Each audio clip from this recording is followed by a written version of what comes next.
변이 감염도 다수 보고되고 있어 현재 긴장감 속에 대응에 매진하고 있습니다. 유행 사항을 고려하여 개인 방역 수칙을 지키고 대규모 모임은 스스로 자제해 주시기를 당부드립니다.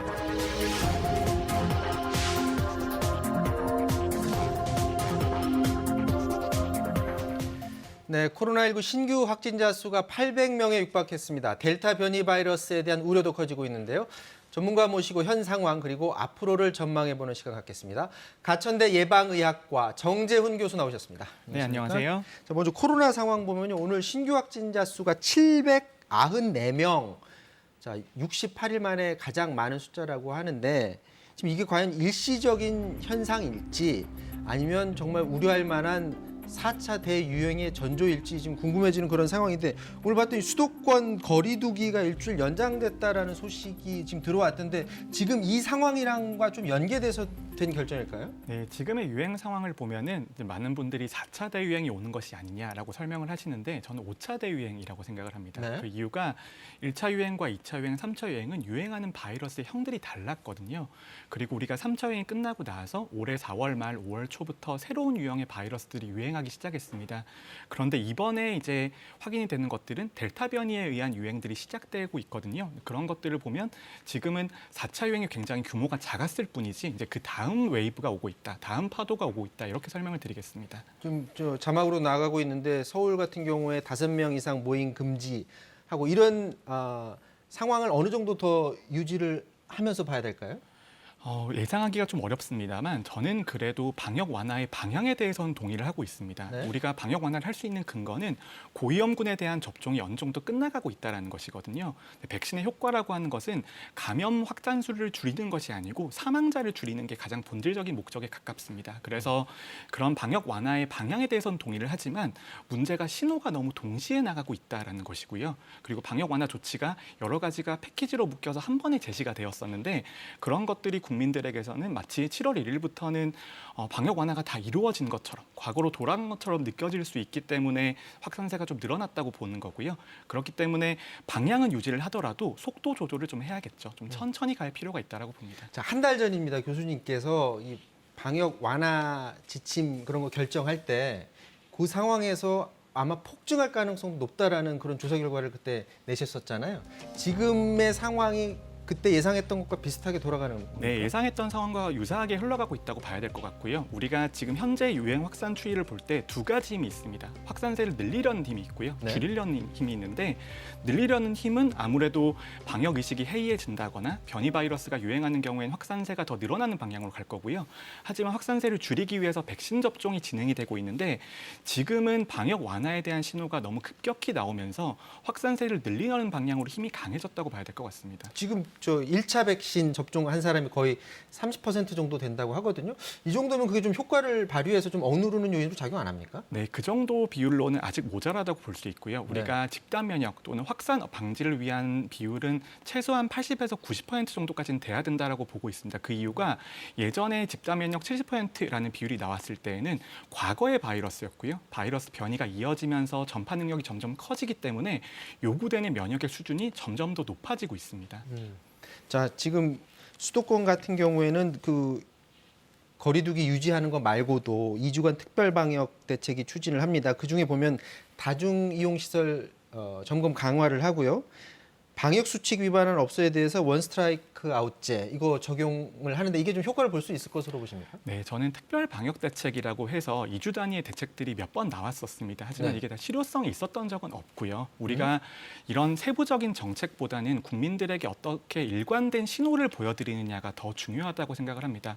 세부 대책 같은 것들은 완화하는 방향으로 갈 수는 있습니다. 하지만 그것보다도 국민들이 마음속에 지금 위기를 어느 정도로 판단하고 계시느냐 그게 가장 중요하다고 봅니다. 자, 우리나라뿐이 아니고요. 지금 세계적으로 지금 걱정하는 부분이 바로 델타 변이 바이러스입니다. 뭐 말로는 스치기만 해도 감염된다라고 하는데 정말 위력이 그 정도로 강합니까? 말 자체만 들으면 굉장히 위협적으로 느껴지는데. 네, 스치기만 해도 감염된다라는 거 좀 과장된 측면이 있고요. 아무래도 변이 바이러스는 세 가지 측면을 보셔야 되는데요. 전파 능력이 높아지는지, 중증도가 높아지는지, 백신 효과가 떨어지는지 이 세 가지를 보셔야 됩니다. 하지만 델타 변이 바이러스는 전파 속도는 높아지고 있지만 하지만 백신의 효과라든지 중증도에 있어서는 영향을 주지 않는 것으로 보이기 때문에 어떻게 보면 예상되는 범위 안으로 봐야 되고요. 그만큼 백신 접종이 델타 변이 바이러스의 통제에 있어서 중요성이 점점 더 높아지고 있다. 이렇게 해석을 해야 됩니다. 알파와 델타 변이 차이점이 있다면 뭐가 있습니까?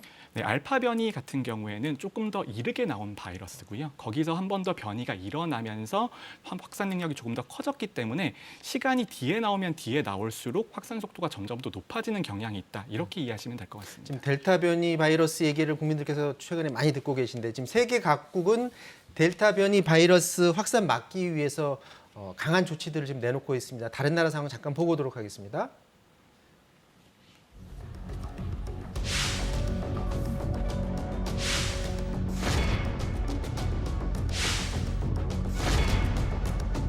has been identified in at least 85 countries and is spreading rapidly among unvaccinated populations.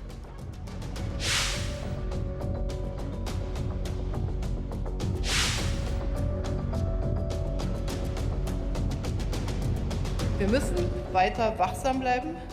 Besonders neu aufkommende Virusvarianten, jetzt vor allem die Delta-Variante, mahnen uns weiterhin zur Vorsicht. Is that we just need to give it a little bit longer. I'm sorry that's frustrating for people. I know that people want a clear answer about the way ahead for June the 21st, but at the moment we just got to wait a little bit longer.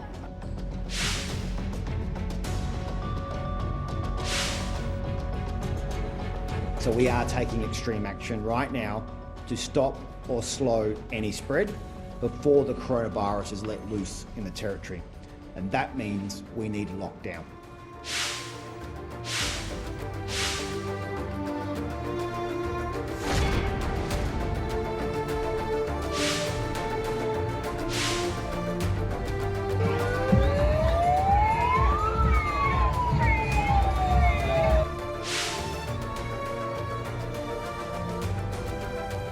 방금 영상에도 나왔었는데 이 델타 변이 바이러스의 극단적 조치를 취할 수밖에 없다 이런 표현까지 지금 하고 있는데 우리나라 상황이 지금 궁금해집니다. 지금 최근 방역당국 얘기로는 우리나라는 유입 초기 단계라고 하는데 어차피 델타 변이라는 게 다른 나라에서 들어오는 거잖아요. 그렇다면 그 부분을 좀 철저히 막았으면 하는 국민들의 바람도 있습니다. 근데 최근에 봤더니 원어민 강사발 학원 집단 감염이 있었는데 여기에서마저도 델타 변이가 있었다라고 얘기를 하고 있습니다. 지금 제대로 막고 있다고 보십니까?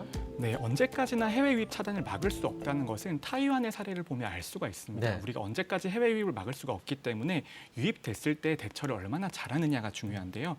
거기서 특히 변이 바이러스에 대한 대응을 하기 위해서는 역학조사가 중요합니다. 현재 우리나라 상황 같은 경우에는 이번 주에 발견된 서울의 주요 클러스터들이 델타 변이 바이러스로 속속 확인이 되고 있습니다. 델타 변이 바이러스가 유입이 초기라고 하더라도 대치되는 속도가 상당히 빠르고 한 달 이내에는 거의 다 우세종이 되는 경향들을 보이기 때문에 우리나라도 절대 안심할 수 없는 상황이라고 볼 수 있습니다. 그러니까 들어왔을 때 빨리 찾아내서 차단하는 것들이 굉장히 중요하다라고 했는데 그것도 이미 많이 퍼지게 되면 효과가 없는 거 아닌가요? 네, 퍼지기 전에 잡아야 되는 것이고요. 다행히도 우리나라는 이때까지 알파 변이라든지 베타 변이가 유입이 됐었지만 역학조사라든지 선제적인 진단 검사를 통해서 상당 부분 통제를 해둔 상태입니다. 하지만 방역 완화 신호와 맞물리면서 델타 변이 같은 경우에는 막아내기가 조금 어려워지는 상황이 되고 있습니다. 지금 앞서 저희가 1차 백신 접종 30% 가까이 된다라고 했는데 백신이 이 델타 변이에 충분히 효과를 낼 수 있습니까? 그동안 우리가 맞았던 백신이요? 네, 그나마 다행인 것은 백신이 그래도 효과가 유지가 된다는 점인데요. 백신의 효과는 두 가지로 볼 수가 있습니다. 네. 하나가 감염을 얼마나 막아주는지와 중환자가 되는 것을 막아주는지 두 가지 효과가 있는데요. 네. 사망이나 중환자 방지에 있어서는 그대로 효과가 유지가 되고 있고 감염 예방에 있어서는 기존에 발표되었던 성능이 화이자가 90% 초반대, 아스트라제네카가 70%대 정도 나왔는데 10% 정도는 감소된 효과를 보이긴 하지만 그래도 2회까지 접종을 하면 상당 부분 효과가 그대로 보존되고 있습니다. 근데 지금 얀센 백신 맞은 분들이 걱정이 많더라고요. 얀센은 충분히 효과를 못 낸다. 그래서 얀센은 원래 한 번 맞는 거잖아요. 근데 얀센 맞은 다음에도 다른 백신을 추가로 맞아야 되는 것 아니냐 이런 목소리도 있는데 얀센 백신 맞은 사람들 어떻게 해야 되는 겁니까? 저도 어느 부분 동감하는 점이 있고요. 얀센 백신 같은 경우에는 아스트라제네카 백신을 1회 접종하신 것과 거의 동일한 효과를 보인다고 보셔야 될 것 같습니다. 그렇기 때문에 얀센 백신, 특히 변이 바이러스가 유입이 되고 확산 속도가 늘어난 상태에서는 반드시 2회차 접종을 고려를 할 필요가 있고요. 그리고 실제로도 우리가 아스트라제네카나 화이자 백신을 접종하더라도 변이 바이러스에 대응하기 위해서 3회차 접종 이야기가 계속해서 나오고 있고 과학계에서는 기정사실화되고 있습니다. 내년 초 정도에 한 번 더 추가 접종을 한다면 훨씬 더 대응이 쉬울 것 같습니다. 지금 백신 교차 접종 우리가 하기로 결정한 거죠? 네, 그렇습니다. 예전에 교수님 여기 나와서 백신 교차 접종은 효과 부분에서 더 검증을 해야 된다라고 말을 했었거든요. 지금 우리나라는 완전히 검증 안 한 상태에서 도입을 하는 거 아닙니까? 네, 우리나라 데이터는 많이 존재하지 않습니다만 이미 유럽에서 교차 접종이 활발히 이루어지고 있고요. 네. 지금 최근에는 교차 접종할 경우에는 효과가 더 좋아질 가능성이 있다. 이런 자료들이 나와 있습니다. 문제가 되는 것은 안전성에 대한 부분일 텐데요. 그런데 이제 아스트라제네카나 화이자 백신이 중증 이상 반응들이 나오긴 합니다만 특성들이 있습니다. 아스트라제네카 백신에서 생기는 희귀혈전은 2회 접종보다는 1회 접종에서 더 많이 나타나고 있고요. 그다음에 화이자 백신에서 문제가 최근에 제기되고 있는 심근염은 1회 접종보다 2회 접종에서 더 많이 나타나고 있기 때문에 현재 우리나라 교차 접종 대상자들은 1회 접종을 아스트라제네카를 이미 하신 분들입니다. 네. 그런 분들은 희귀혈전에 대해서는 확인이 되어 있는 상태이기 때문에 조금 더 안전하게 접근할 수 있으리라고 보입니다. 자, 지금까지 코로나19 현 상황 그리고 델타 변이 바이러스까지 알아봤습니다. 정재훈 교수는 여기서 인사드리겠습니다. 고맙습니다. 네, 감사합니다.